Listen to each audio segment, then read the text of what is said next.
Ya, oke. Kita sempat terhenti tadi di tengah-tengah di part yang kedua ya. Mungkin ini akan kita jadikan satu part aja dengan yang part yang kedua ya. Karena tadi obrolannya sedang sangat seru. Baca. Beliau ini ya. Ya maklum ya, beliau adalah salah satu target bincang kami yang belah. Alah, temek. Karena kesibukan yang luar biasa gitu ya, jadi beliau agak sulit untuk diajak. Oke, tadi kita ngobrolin sampai momen dimana bagaimana menghadapi tadi sampai di sinetron, ngobrol soal sinetron. Kemudian naskahnya berubah, penulis naskahnya ganti, yang akhirnya kemudian kamu harus bukan mendesain ulang, tapi membumbui yang kamu bilang kalau tokoh ini kan manusia yang tumbuh ya, yang tumbuh dan berkembang gitu, sehingga kemudian bukan jadi suatu kendala. Tapi ketika kemudian penulis itu ganti dan waktu mempersiapkannya lebih pendek, ada kegagapan gitu nggak tuh? Pasti. Ya. Pasti. Dan apa yang kamu lakukan untuk menghadapi kegagapan itu? Ya otomatis aku akan mencari momen sebentar lah di sela-sela itu, ya udah ngerokok, minum teh, udah itu kunci, bikin nyaman diriku sendiri dulu. Oke. Karena aku udah punya apa yang ini kan rawannya kan. Kalau kecap kan tinggal milih sebenarnya itu. Itu kuncinya berarti ya, membuat dirimu nyaman terlebih dahulu untuk kemudian jadi bisa yang pada akhirnya aku baca kamu pada prinsipnya cara menciptakan karakter adalah membangun basis imajiner yang kuat dulu gitu. Sehingga ketika kamu lagi main, kamu menghindari kuasa pikiran berlebih atas permainan. Iya. Nah, kita tahu bahwa kamu di Para Pencari Tuhan berhadapan dengan Om Deddy Miswar. Kemudian ada satu lagi yang kamu post di Instagram tuh yang mana? Kamu sama Om Deddy yang adegan di warung itu. Oh ya, sejuta sayang untuk itu. Nah, gimana rasanya berhadapan dan bermain dengan Om Deddy Miswar? deg-degan. Gimana dia bermainnya? Apakah dia cukup mendukung atau ternyata justru dia berupaya membunuh dalam tanda kutip kawan mainnya? Atau apa yang terjadi? Karena kan itu maksudku mungkin ya ada beberapa kasus di mana aktor-aktor senior ketika berhadapan dengan aktor junior akan punya cara semacam itu. Om Deddy gimana ketika berhadapan denganmu dan bagaimana kamu menghadapi satu frame dengan seorang legenda? Blank pasti. Ya. Aku pernah suatu ketika itu, jadi dia di sejuta sayang untuknya itu. Oh iya pak, sorry. Saya sangat menikmati, udah enak banget lah dilihat pokoknya Pak Haji itu. Ya aku setelah itu aku akhirnya sadar bahwa aku harus fokus, dan aku melihat dia itu aku lepas, itu salah, aku minta maaf langsung, Pak sorry saya minta maaf, saya minta maaf, ya ayo ulang lagi ya. Dan caramu mengontrol itu gimana? Ya udah aku nganggap dia kayak itu nongkrong aja. Kalau aku pelihara ketakutan itu ya udah selesai. Mungkin aku mainku ya akan kelihatan kaku dan aku bingung. Mungkin bingungnya bukan karena bingung tokoh ya, di situ kan bingung tokoh, tapi bingung karena aku harus ngapain. Kan kelihatan jadi close up itu kan kelihatan, oh ini bingung dia mau ngapain gitu, kayak gitu sih. Kalau aku yang mikirku ya, dan orangnya welcome. Dan kerennya Pak Haji sebelum dia dengan siapapun lawan mainnya, Pak Haji itu selalu siapa nih, yang ngomong gue nih, ngobrol dulu ya, baca dulu, dan ngasih koreksi. Ini kan ini detail banget Pak Haji, titik, koma, titik, tanda seru, tanda tanya itu harus tepat, gak boleh ada satu kata yang geser. Sedangkan aku kan liaran banget, tak improv gitu. dulu kan gitu. Tapi sejak itu ya sejak aku diajak Haris main naskahnya dan aku diberi pemahaman Haris tentang di sini polanya gini-gini. Nah, akhirnya aku selalu tanpa dan teks dulu. Setelah itu kalau aku udah menguasai, aku akan menawarkan itu. Kalau dari pihak kedua, ketiga oke, aku akan melaksanakan itu. Kalau enggak ya akan aku sesuai teks itu. Oke. Simpel itu sih. Pola-pola itu yang kamu lakukan ketika berhadapan dengan aktor-aktor seperti yang menjadi visual. Ya. Mana yang lebih nikmat untukmu? Bermain film, sinetron, strippingan, FTV, nulis lagu, atau jadi bintang video klip, Sulit, atau main teater? video klip itu sulit. Ya. Sumpah. Apa sulitnya? Ya, kita silent act di situ, tapi peristiwa harus ke bawah itu.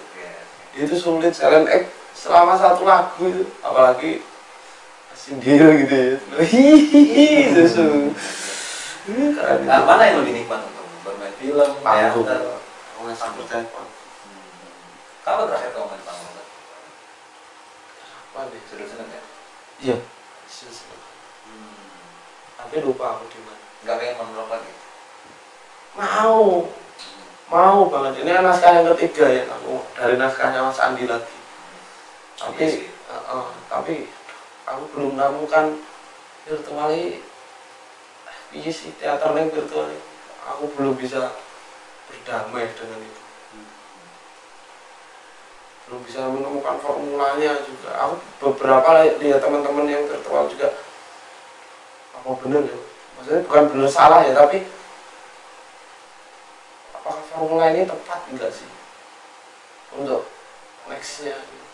Film atau stripping atau sinetron atau panggung? Oke lah, terlepas panggung ya, karena panggung kamu itu jadi favorit gitu. Di antara film, FTV, strippingan, sinetron, video klip dan lain sebagainya, mana yang atau proses mana yang paling enak buat Film. di film apa? Cinta sayang untuknya. Kenapa? Karena aku merasa di situ aku kayak memberi, lawan mainku juga memberi, dan aku peristiwa itu ngalir meskipun aku agak skip sedikit. Menurut aku menikmati banget. Aku sampai saya bilang sebenarnya semua aku menikmati, tapi mungkin itu dari kecil ya nonton Pak Haji ya. Dan beberapa karya-karya yang diproduksi dari dia itu akhirnya aku udah sampai sini ketemu idola istilahnya. Aku merasa sampai akhirnya aku merasa aku bukan kukuh, aku tidak melihat Pak Haji sebagai lawan mainku, tapi teman bermainku. Ya aku merasakan enak banget ini. Itu sih, aku merasakan proses itu. Proses itu ya, proses cinta saya untuknya itu ya. Antara proses yang paling nikmat selama sepanjang karir bersama ini. Iya, mungkin gitu. Iya. Tapi kalau selanjutnya kita nggak tahu. Apa yang kamu kejar dari keaktoran sebenarnya? Nggak ada. Nggak ada. Kenapa kalau nggak ada, kenapa masih bertahan sampai sekarang? Nah itu yang sulit. Aku Apakah ini melulu persoalan finansial atau? mungkin itu yang kedua. Yang satu ini nggak tahu. Kalau kita ngomongin hari ini butuh duit ya butuh. Tapi itu nomor dua. Aku pikir meskipun itu kadang jadi penghalang. Iya. Udah produksinya udah kayak gitu. Kayak tadi ya. Kayak sama hilang ya. Enggak lah. Cuma aku tapi kadang-kadang kan ada yang melihat itu dari hal yang tampak saja, tapi yang tidak tampak. Orang yang tidak tampak, tapi mereka belajar. Terus belajar itu orang belajar banyak, tapi serius itu juga kita nggak tahu kan. Kayak gitu sih menurutku. Bahkan orang akademis atau non akademis bisa mencapai keseriusan, semuanya tinggal kita kembalikan diri kita Terus sendiri. apa tujuan ini sebenarnya? intinya menjalani belajar. dunia ini apa tujuannya? Nggak tahu. Ya intinya kalau banyak belajar sih. Karena dari peran itu aku kemudian bisa masuk ke manapun, dari golongan apapun. Aku bisa tiba-tiba siang aku dengan orang-orang yang ngomongin bisnis, sore di perkampungan kumuh aku bisa ngerokok bareng dengan orang-orang di sekeliling dengan tai ayam anjing lewat di depannya, di depan gang itu, di depan itu, sambil aku ngopi sama orang yang di sampingku. Itu sih pas itu aku jadi bisa lebih menerima di hidupku ya. Aku ngomongnya efeknya itu banyak banget, bahkan aku bisa dalam kondisi jauh, aku bisa meyakinkan ibuku aku dalam kondisi yang baik-baik saja. Ya banyak lah hal yang nggak bisa aku simpulkan itu. Ya aku sampai kapan aku ya pengen ini sampai nanti nggak tahu aku udah punya anak. Oke. Kamu ini kayaknya dari kita datang. Bahwa ini mungkin bisa jadi pertanyaan terakhir atau mungkin bisa jadi akan ada pertanyaan lain. Tadi terhenti karena ada Grab datang ya teman-teman ya. Jadi kita ojek online ya, sorry maaf. Kalau ada iklan. Oh iya benar. Placement ya nanti ya, nggak apa-apa lah disembunyi nanti bayar. Kamu mencintai seni peran nggak? Wah, mencintai, aku menjalani. Tapi aku tidak bisa memberikan alasan kenapa harus bertahan tuh nggak? Sampai hari ini, aku dikira orang salah ngambil minat utama, aku juga main. Itu kan, iya jelasnya. Mungkin karena kamu mengambil penulisan itu bukan karena kamu mencintai penulisannya, tapi karena kamu merasa ada yang nggak beres denganmu. Ya, terus berobat dalam tanda kutip. Sebenarnya yang kamu cintai sebenarnya bermain yang kamu cintai. Cuman kamu berpikir aku tidak ada penyakit nih kalau tanda kutip bermain gitu ya. Mungkin seperti itu ya. Tapi masa kamu nggak punya tujuan sih? Toh kamu kan juga, bahkan kamu adalah, ini sekedar informasi ya, di sekian banyak angkatanku, bukan bermaksud untuk menunjukkan teman-teman yang lain ya, terutama yang kantoran, yang berani berangkat ke Jakarta, diam diri di sana, kemudian berani istilahnya gambling untuk kemudian ikut stripping, menjalani syuting dan lain sebagainya. Itu cuma kamu. Apa yang membuatmu mau bergerak sampai ke sana? Ketika kamu ternyata sulit untuk menemukan tujuan, atau sebenarnya ada mungkin sulit membahasakan. Ya aku pengen ada hal yang baru. Tapi kesempatan itu enggak datang beberapa kali kan. Aku pikir di umurku yang masih muda ini, 28 tahun ini, aku akan mengalami fase-fase sing yang dulu itu jadi teror doang, teror aja. Maksudku, aku stripping ini seperti ini dulu nanti. Kalau ini seperti ini loh. Aku enggak, berarti kan ada orang yang bilang seperti itu. Kemudian dia tidak mampu, dalam tanda kutip ya, dia memang gagasan hidupnya seperti itu, atau dia memang tidak mampu untuk di arah sana, di titik itu. Itu bukan ngomongin prestasi, tapi lebih ke bisnis dunia. Mana next stripping ini gitu. Ada sing tipikalnya cut, bagus, action, yuk next scene. Ada yang cut, jangan gitu. Enak evaluasi, tetap enak perbincangan di tengah-tengah. Tiba-tiba cut, lagi ya. Itu tumpang tindih. Wah, gini ya prosesnya ya. Pressure-nya sebesar yang kamu bayangkan sebelum berangkat ya? Enggak juga. Tidak sebesar yang kamu bayangkan sebelum berangkat ya? Enggak juga. Karena aku merasa ketika aku kemanapun, aku merasa aku membawa tas kosong. Yang aku harus ngisi nih bekal-bekal ini. Aku logika gitu sih. Jadi memang kalau director atau siapapun yang kemudian sekencang apapun itu ya udah, jadi konsekuensi kan. Mungkin itu yang Oke. pilihan atau apalah istilahnya, juga nggak tahu. Seberat apa ketika akhirnya kamu memutuskan ke Jakarta? Yang yang seberat apa itu, sudah meninggalkan Jogja. Oh iya, itu kenapa kamu masih bolak-balik Jogja sih sekarang? Bukan karena ada cem-ceman gitu? Enggak, Enggak ya? cuma apa enggak ada. Oke. Nah, ada banyak aktor yang kemudian juga mungkin ya ketika bilang, misal aku lah misalnya diminta untuk ke Jakarta pasti akan berpikir beberapa kali gitu, karena entah membayangkan soal bagaimana atmosfer industrinya, bagaimana kemudian ada tuntutan lain. Misalnya kalau aku misalnya diminta ke Jakarta dan menetap di sana, aku kan selalu bilang bahwa aku tidak mau dituntut untuk berpikir soal keuangan finansial dalam tanda kutip, yang itu akhirnya nanti mengurangi keinginanku berpikir kreatif, sehingga aku tidak mau, oke aku berangkat ke sana tapi tidak menetap di sana gitu. Itu terjadi di kamu nggak, Pak? Jadi misalnya di Jogja nih ya, di Jogja kan santai banget kita ya, kita megang duit 10.000 aja, itu kita masih aman lah.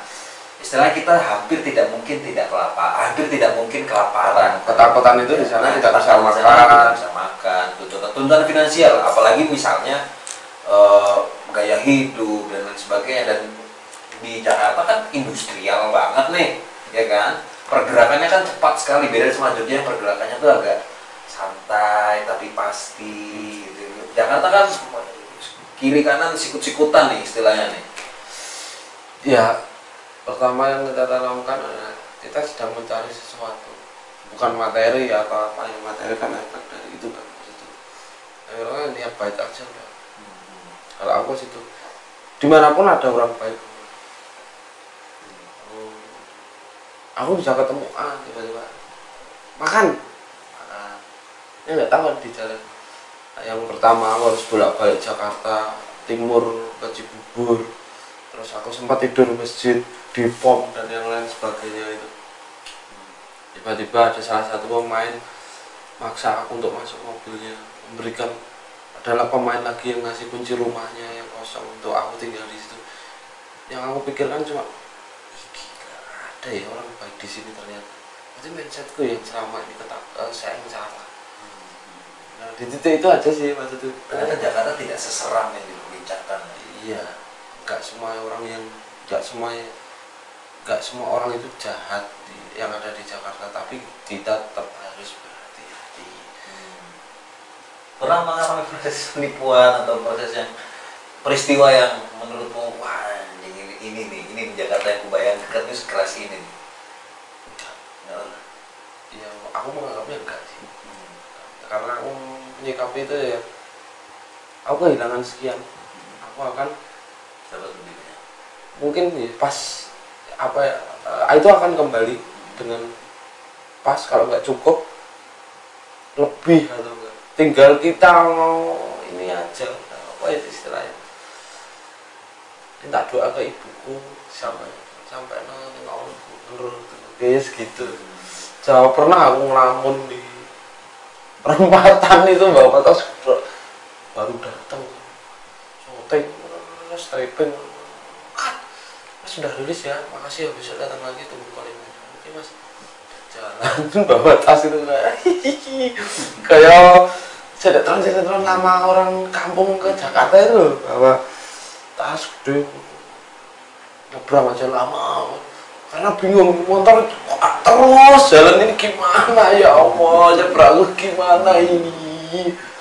Sampai akhirnya aku, oh ini Jakarta, aku harus sabar menyusun strategi agar aku tidak merugikan diriku sendiri, orang lain. Udah gitu, banyak orang baik tuh, tinggal kita aja.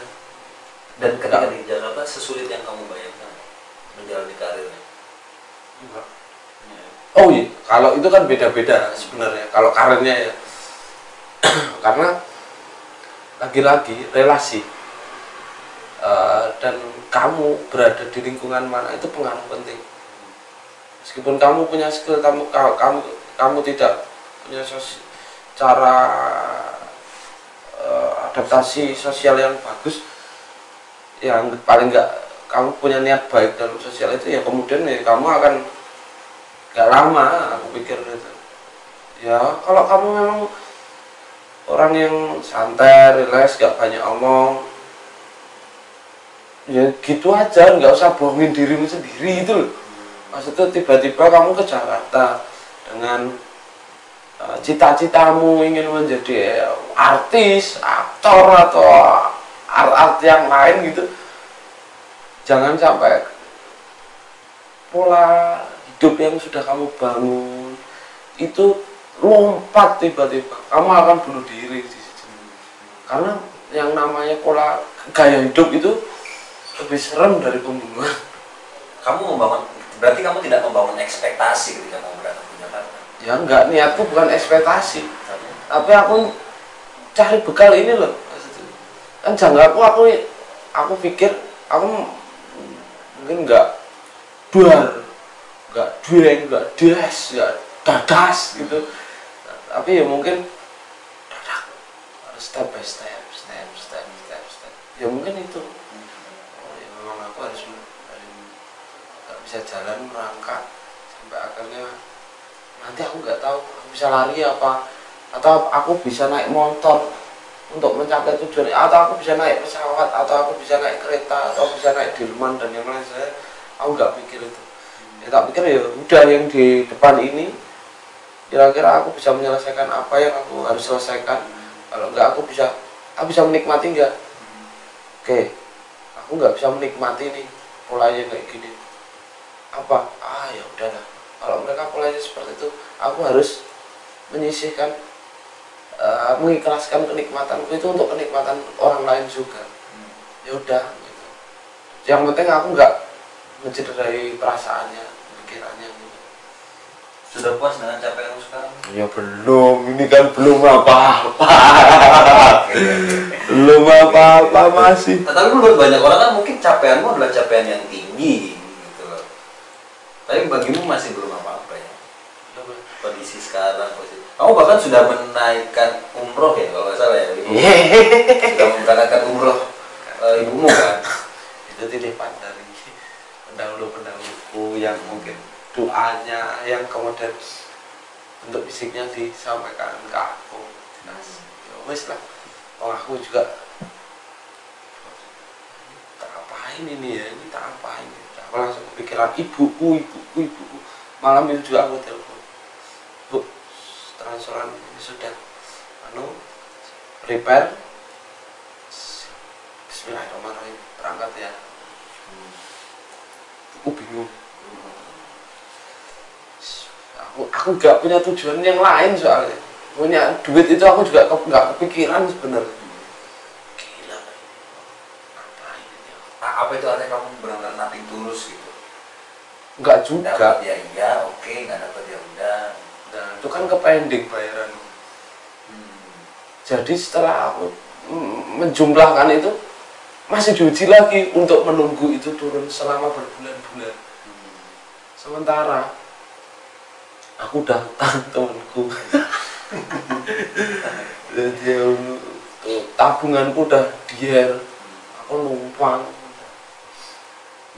Bahkan aku harus turun dari KRL itu, aku harus jalan dulu biar ojek online yang murah. Karena uang ini aku harus manage betul ini. Kalau aku sikat dari stasiun ini ke lokasi ini, zong ini, berarti aku jalan dulu sampai tengah, dek, ini murah, separuhnya baru aku jalan. Aku mikir sampai segitunya strategi. Karena aku pengen nyoba awak. Aku mikir sesulit apa sih? Wah, aku juga lihat di sana juga banyak orang yang lebih sulit dari aku ternyata. Sudah berhasil tidak menurutmu kamu sekarang? Belum lah. Hasil itu gimana sih? Sukses itu gimana? Aku bingung kok. Kamu nggak ada kesuksesan itu sendiri? Atau kamu bahkan juga tidak pernah berpikir atau berusaha menggapai kesuksesan itu? Suksesku tuh yang kayak gimana aku juga bingung. Aku yang pentingnya tuh saat dekat ini ya cuma pengen ibuku nggak jauh dari aku lah. Ya di masa tua nanti lah ya. Karena ibuku setelah sekian tahun lagi akan pensiun jadi guru. Dia nggak akan punya kesibukan ya, urusannya kalau rumah kesepian mungkin ibuku akan karena bertahun-tahun masih ngalamin kesepian kan.